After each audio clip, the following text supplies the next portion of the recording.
on behalf of the Government and people of Australia will be delivered by the Honourable Dan Tehan MP, Minister for Veterans Affairs and Minister assisting the Prime Minister on the Centenary of Anzac.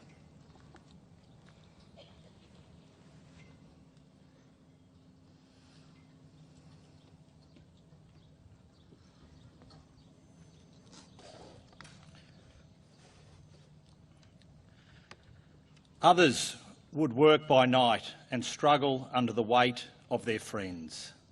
Sergeant Simon Fraser of the 57th Battalion remembered the effort. I could not lift him on my back, but I managed to get him into an old trench and told him to lie quiet while I got a stretcher. Then another man sang out, "Don't forget me, Cobber." The unknown soldiers that fell during the Great War are emblematic of its mass slaughter and mass grief, of loss uncounted and death that can't be imagined.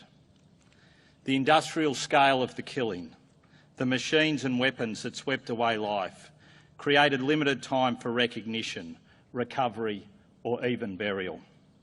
This resulted in the moments that upon death we take for ourselves and our loved ones being lost. Today we remember the unknown soldiers here at Fromelles for their service.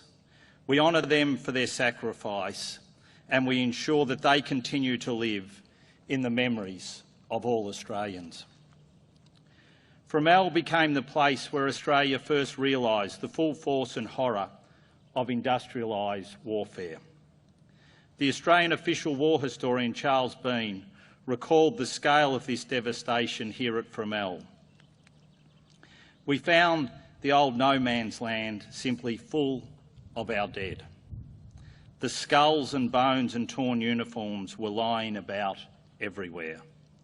The wounded could be seen everywhere, raising their limbs, in pain or turning hopelessly, hour after hour, from one side to the other. It was a field of men stripped of names, features or identity by the brutal destruction of artillery, guns and bayonets. After the battle, a chorus of nameless voices crying in pain or agony could be heard by the survivors. It was the nature of the scale of this death that those still safe did not know whether the cries came from dying friends or from soldiers they had never met. In the days after the battle, soldiers would attempt to go out into no man's land to retrieve their fallen mates.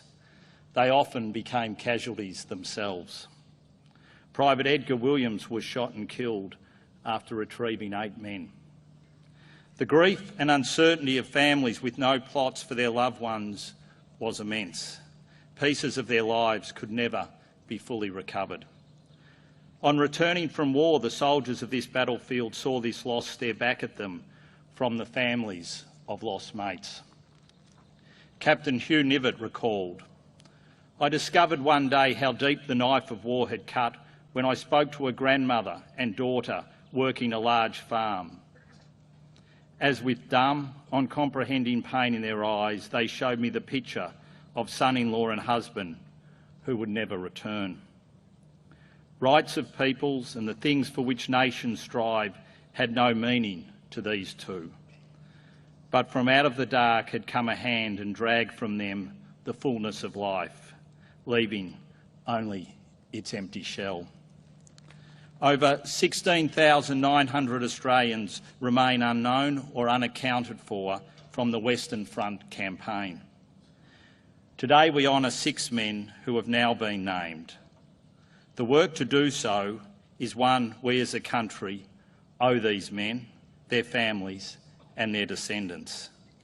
It is our duty to honour their duty.